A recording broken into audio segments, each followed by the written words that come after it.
তোদের এই ছেলে মানুষটা এবার বন্ধ কর ডাবলু। ছেঁড়া কাঁথায় শুয়ে চাঁদ ধরার স্বপ্ন কারা দেখে জানিস? মূর্খরা। যা হয়েছে তাই এবার একেবারে শেষ হোক। হ্যাঁ, আমারও তাই মনে হয় জানিস। এইসব থানা, পুলিশ, হাজতবাস এইসব হওয়ার পর তখন আর সম্বন্ধের কথা বলা যায় নাকি? আর আমি বললেও তারাই বা মানবে কেন? তারা তো শুনবে না আমার কথা। কি গো মা, তুমি না গিয়ে আগাম এত গল্প বানিয়ে বলছো কেন গো? তোমার একটু কথা শোনাবে এই তো, তবু আমাদের চেষ্টা তো করতে হবে নাকি? আরে মেয়েটা জীবনে কোনোদিনও নিজের ভালো লাগার কথা মুখ ফুটে বলেনি। আজকে যখন একটু ভালো লাগার কথা বলেছে, তুমি মা হয়ে সেটুকুনি শেষ চেষ্টাটা করবে না? আর তাছাড়া তুমি তো আর একা যাবে না, তারাও বললো ওর পরীক্ষা শেষ হলেই ও আসবে, দরকারে ও তোমার সাথে যাবে। অসুবিধাটা কোথায়? তারা তারা কি করে জানলো ওর তো পরীক্ষা? আরে ও নতুন ফোন কিনেছে, সেটা তোকে বলার জন্য ফোন করেছিল। আমি ধরেছিলাম, আমি ওকে সব বলেছি। তোকে কেন বলতে গেলি দিদি? জানিস তারা ভীষণ খুশি, বললে এই বিয়ে হবেই হবেই। আকাশ, মেজদির ফোন।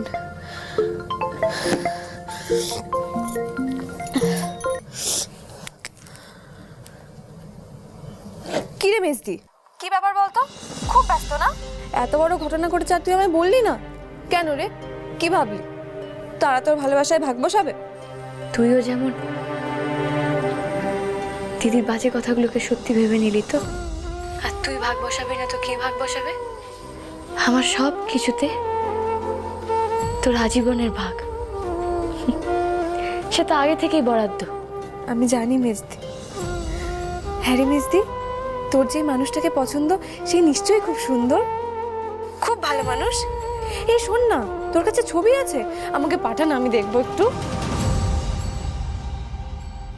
শোন তারা, যে কথাখানা বলতে তোকে ফোনটা করেছি, মন দিয়ে শোন। তুই কিন্তু দিদি আর ডাবলুর এই হুজুগে একদম নাচবি না, বুঝলি? কেন?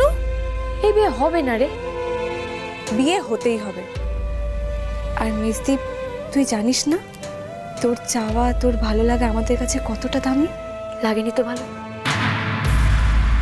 আহা, বুঝছিস না কেন তারা? এসব হচ্ছে ডাবলুর মন গড়া কথা। ছেলে মানুষই করে একটা কিছু বলে দিয়েছে। তুই এসব কথা একদম কান দিবি না। আচ্ছা বেশ, তাহলে আমার মাথার দিব্যি দিয়ে বল। তারা তোর মাথার দিব্যি আমার ছেলেটাকে। হ্যাঁ রে, ছেলেটার নাম কি? নীল। নীল? বাহ, বেশ ভালো নাম তো।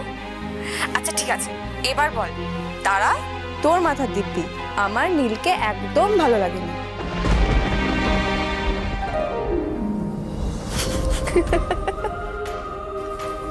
কি রে, বলতে পারলি না তো? আমি জানি আমার দিব্যি দিয়ে তুই কোনোদিনও মিথ্যে কথা বলতে পারিসনি, আজকেও পারবি না। কি করে বোঝাই আমার ভালো লাগার যে কোনো দাম নেই? উনি আমায় ঘেন্না করেন, ঘেন্না। শোন, প্রথম ভালোবাসা অস্বীকার করবে কেন? বরং ঠাকুরের কাছে প্রার্থনা কর, তোর যাকে ভালো লেগেছে তোর কপালে যেন তার নামে লেখা থাকে, তোর যেন তার সাথেই বিয়ে হয়। সবার তো আর তেমন কপাল হয় না রে মেজদি, তোর যেন হয়। কার তেমন কপাল হয় না? কার কথা বলছিস তুই তারা?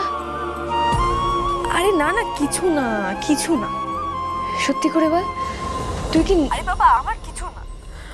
শহরে থাকি, বন্ধু বান্ধবকে দেখছি যে চারিদিকে শুধু বিরহ আর বিরহ।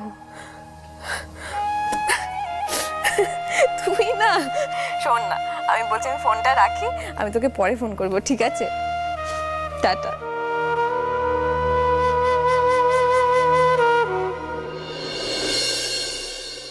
শৈল, আমাকে আজ খেতে দিবি না।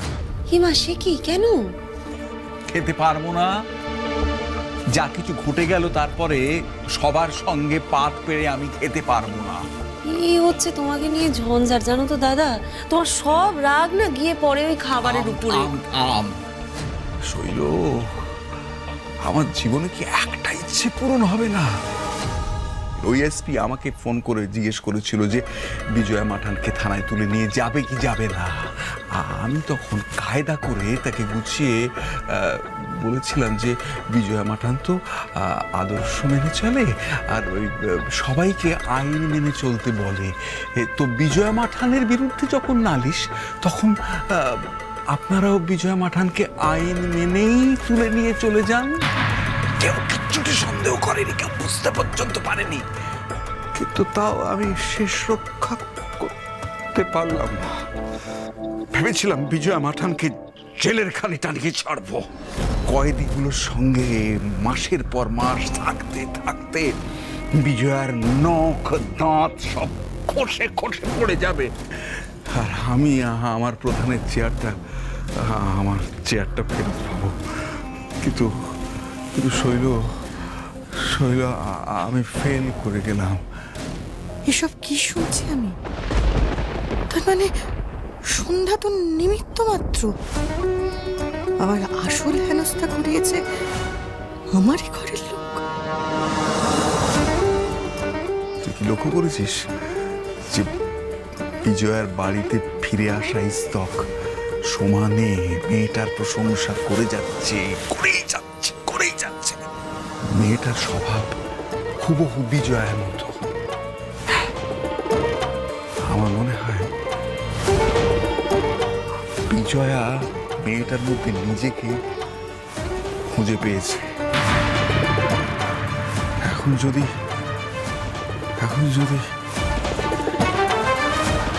তাহলে তো সর্বনাশ হয়ে যাবে।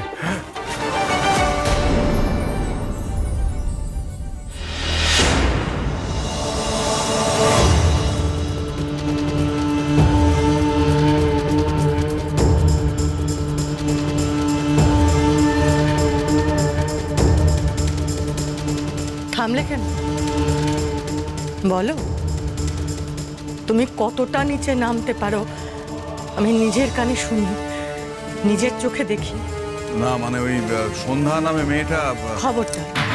খবরদার ওই নামটা তুমি মুখে আনবে না। তোমার পাপ মুখে ওই নাম মানায় না। না না বৌদি গো, শোনো না। চুপ! স্বামী স্ত্রীতে কথা হচ্ছে শৈল, তোমার ব্যবস্থা বরং পরে করি আমি। শোনো প্রধান মশাই, যা শুনলাম সেটা শোনার পর আমার যা করা উচিত তা আজ আমি করব না, বরং তোমাকে একটা ধন্যবাদ জানাবো। কেন জানো?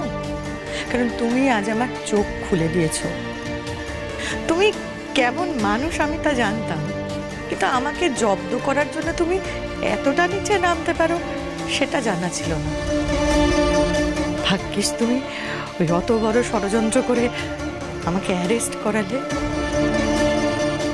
তাই তো বুঝতে পারলাম যে মানুষটা তুমি ভিতরে ভিতরে বিষাক্ত কতটা। তুমি আরো একটা উপকার করেছো, সন্ধ্যাকে চিনিয়ে দিয়ে। একটা কাঁটা মনে খচখচ করছিল, কিন্তু সেটাও নেই এখন, এটা জেনে যে আমার হেনস্থা হবার পেছনে ওর ততটা দোষ ছিল না। ঠিক, ও তো শুধুই অন্যায়ের বিরুদ্ধে লড়ছিল। আমার সঙ্গে অন্যায়টা করেছো তুমি। ঠিকই বলেছ, সন্ধ্যা আর একটা বিজয়া। তাই আমার ওকে চাই। যে সিদ্ধান্তটা হয়তো কোনোদিন নিয়েই উঠতে পারতাম না, সেই সিদ্ধান্ত নেওয়ার পথটা তুমি বড়ই সহজ করে দিলে প্রধান মশাই। ধন্যবাদ। ধান ছড়ার পুরোহিত হঠাৎ এখানে কেন? হ্যাঁ, এখানে কেন? কেন? কি?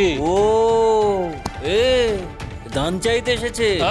টাকা খরচা দান? হ্যাঁ, না না, বিজয়া মাঠানের ছেলের সম্বন্ধের ব্যাপারে মাঠান আমার কাছে গিয়েছিলেন।